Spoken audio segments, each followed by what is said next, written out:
Spotlight.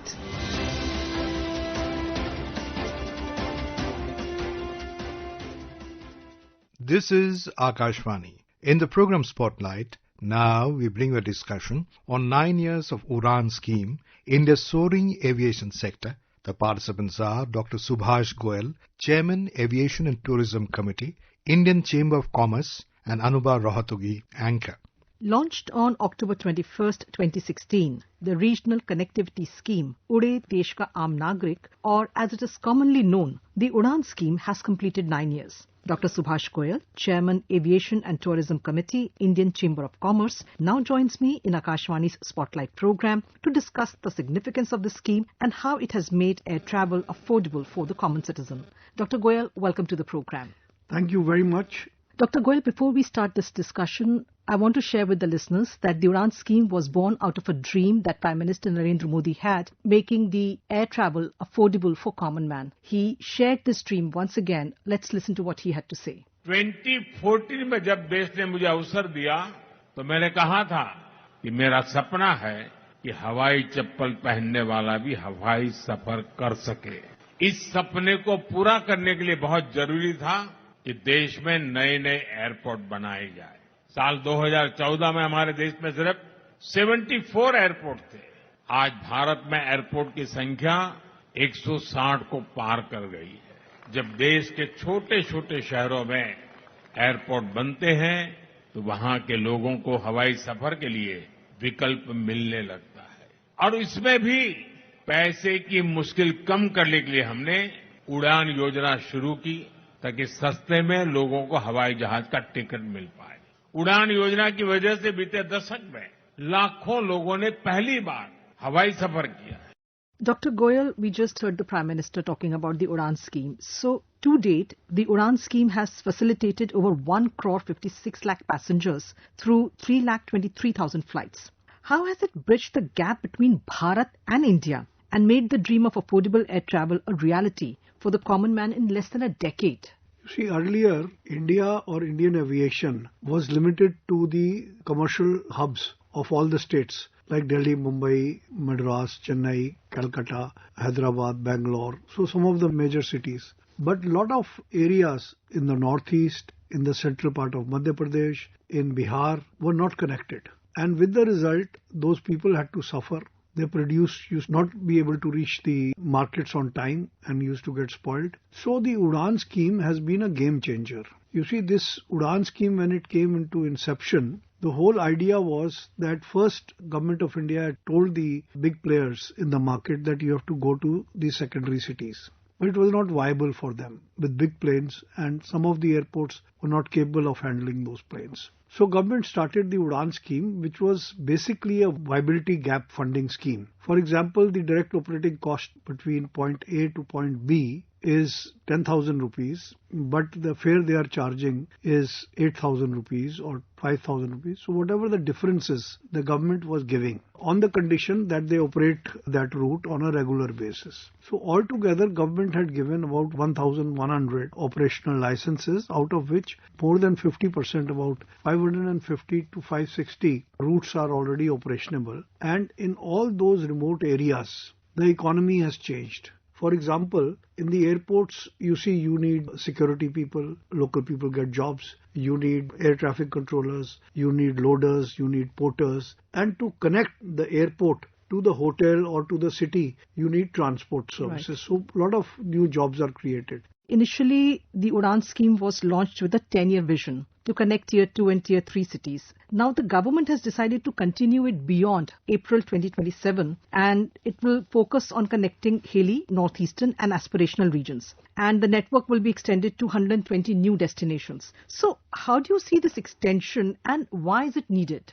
Today, India has become the fastest growing economy. And there are a lot of other factors. There's road connectivity has improved. There are 35 kilometers of road being built every day. 16 to 17 kilometers of railroads are being. And similarly, our airport infrastructure from more than doubled. So with the result that this scheme has already been very successful. So naturally, if the scheme is successful, then it has to be extended to other remote areas. And there's a demand from members of parliament, from chief ministers of various states that their remote areas also need to be connected. So with the result, our government is only fulfilling the demand of the people so that they also benefit and jobs are also created in those areas, so that people are not running into the cities and there is a migration problem in the country. So this is also solving the migration problem. Udan scheme operates on a market-driven model. Can you explain how this model works and how has it helped in bringing the underserved and unserved regions on the air travel map of the country? Earlier, as I mentioned, that air travel was only in the main metros. But now, this scheme not only acts to bring the remote areas into the cities, but it also adds as a feeder into the main metros, to the scheduled bigger airlines. So all over the world, whether it is America or it is China or it is Canada, you have commuter airlines. But no one was coming forward for these commuter airlines, so the government had to step in. And slowly some routes have become so profitable that they no longer need subsidies. But the government is doing a very good thing by bringing more areas which have not been under the scheme into the Udan scheme. The Udan scheme, it operates on whether it is the central government or it is the state governments. All of them are giving certain concessions and, like you mentioned, subsidies for the airlines to make this whole operation viable. Can you explain to us a little more about that? The DOC of an airline, which is the direct operating cost, a lot of it is on fuel. 25 to 30% of the operating cost of an airline is the fuel. So a lot of states have started giving subsidy on fuel, or just they have reduced the GST and the taxes on fuel, ATF, aviation turbine fuel, to 1 or 2%. And there, wherever they have done this, the connectivity has improved in those states or in those areas. And secondly, what has happened is that smaller airlines have come into play. Except apart from these bigger airlines, a lot of small regional players have come into play. And a lot of state governments are also supporting some of these regional players to connect their tourist spots or to connect their pilgrimage spots or to connect under Krishi Udan scheme, to connect the producers of farm products or fruits to the markets. So this scheme is working in a very win-win situation. Since you have mentioned the Krishi Udan scheme, so it's very clear that the Udan scheme is not only meant to fulfill the aspirations of people belonging to tier 2, tier 3 cities or those belonging to the remote parts of the country. It also has another angle, which is how it supports the agriculture sector of our country. So can you explain to us what this Krishi Udan scheme is and how does it support the agriculture sector? For example, in the northeast, particularly let us say Meghalaya or some other, they produce a lot of fruits or flowers, orchids, like Arunachal. Yes. They produce a lot of orchids. Now, they cannot be transported by land because you need air-conditioned containers and which are not available. And they perish or they get spoilt. So after the Udan scheme, the farmers have benefited, the horticulturists who were producing flowers have benefited, and they have been able to take their produce into the market. That is why you will see that the prosperity is not limited to the cities alone now. The rural area of India is also getting prosperous. And the air connectivity under the Udan scheme has played a very important role, apart from the rail connectivity and road connectivity. You were earlier talking about the economic effect, or rather the economic impact of the Udan scheme. So I would like to talk a little more in detail about that. So how has this scheme contributed to not just tourism, trade and the local economic development, but how has it made things like education and health care services more accessible to those who are living in far-flung areas or in tier 2, tier T cities or even remote areas? Medical colleges or universities are there in the main cities. They are not in the remote areas. Now, for students to come to these areas was not accessible. And now people from those remote areas can come under the Udan scheme and reach these places. So it is benefiting not only education, it is benefiting health and it is benefiting medical emergencies. Because if there is an accident, now you have an air service which can connect or take people and save a lot of lives. Air ambulances, which can save a lot of lives. Not only this, it has resulted in employment generation because, as I mentioned earlier, that when the airport comes up, you need a lot of people, and then transport industry also comes up. Then hotels, small hotels and motels come up. Then these hotels, motels also give jobs for someone who's supplying eggs, vegetable, meat, housekeeping, security, cleanliness, gardeners. So it really helps the entire economy. And I think one of the reasons why our economy is the fastest growing economy in the world is our connectivity. And Udan connectivity has played a very important role. And that is why I'm thankful to the government that they are increasing this to further remote areas. And that will again give a further impetus to our economic growth and our development. As you just rightly said that India is the fastest growing economy in the world. Even our domestic aviation industry is also on a very fast track. So before we go any further, let's listen to what Prime Minister Narendra Modi said on the domestic aviation sector.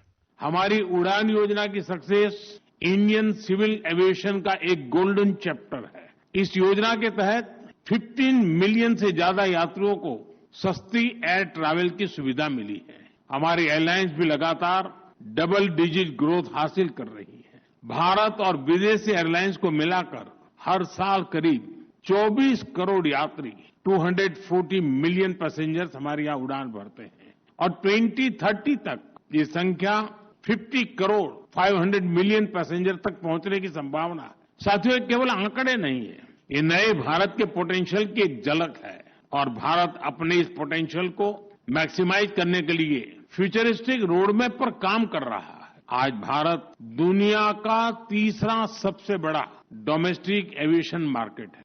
Dr. Goyal, we just heard the Prime Minister. He mentioned that today India is the third largest domestic aviation market in the world. So what kind of an impact has Udan created on the civil aviation industry in the country in terms of promoting new regional airlines, as you were mentioning, and also in terms of, fueling the demand for new aircraft? Well, today India has placed the largest number of orders. We have more than 1,000 planes orders in the pipeline. So when all these planes arrive, and a lot of other smaller planes are also on order, and smaller planes are on order mainly for the Udan scheme. And not only this, we have more helicopters coming into play, and also seaplanes are coming. And if I'm not wrong, all this is part of the Udan scheme now. Yes, the Udan under scheme, the umbrella. Yeah, under the umbrella. And earlier only the Helicopter Corporation of India was owning helicopters. Today there are a lot of private players. To Matna Vaishno Devi there are private players. For Char Dham Yatra there are a lot of players in the market. So a lot of these players have come into the market to help as a result of the aviation and Udan scheme policies of the government. And also the import policies of the government have benefited the aviation industry. The MRO sector is also coming up, which is maintenance and repair sector. A lot of international companies like Boeing and Airbus are setting up facilities in India. So, Dr. Goyal, to date, 649 routes have been operationalized, connecting 93 unserved and underserved airports, including 15 heliports and 2 water aerodromes. However, Dr. Goyal, the fact is also that some routes have been discontinued. What are the reasons for this, and what are the key challenges in sustaining routes? See, any new project has a lot of challenges. So, Udan scheme also had a lot of challenges in the beginning, but they are being ironed out. First challenge was that from the airport in the secondary 2-tier and 3-tier cities, there was no road connectivity to the hotels or to other areas. That was one big challenge. The second challenge was that they were not marketed properly. A lot of people were not aware that the air service is starting, and entrepreneurs started the service and started advertising after that. So it is a highly capital intensive industry. So even with the incentives, you were not viable. Third was that some of the incentives that had to be given by the central or the state government were taking a lot of time because of red tape and bureaucracy. So with the result, people could not sustain. So some small players like Zoom Air and all discontinued the routes. But new players have come into the market, and it is a very viable sector, and it is a very progressive sector, and people are investing in this sector. And because of the government's policies and incentives, I think this sector is bound to grow in leaps and bounds. Dr. Goyal, thank you so much for coming to Akashvani Studios and sharing your views on the Udan scheme. Thank you very much. You were listening to a discussion on 9 years of UDAN scheme, India's soaring aviation sector. The participants were Dr. Subhash Goel, Chairman, Aviation and Tourism Committee, Indian Chamber of Commerce, and Anubha Rohatgi, anchor. This program is produced and presented by the News Services Division of Akashvani. Spotlight.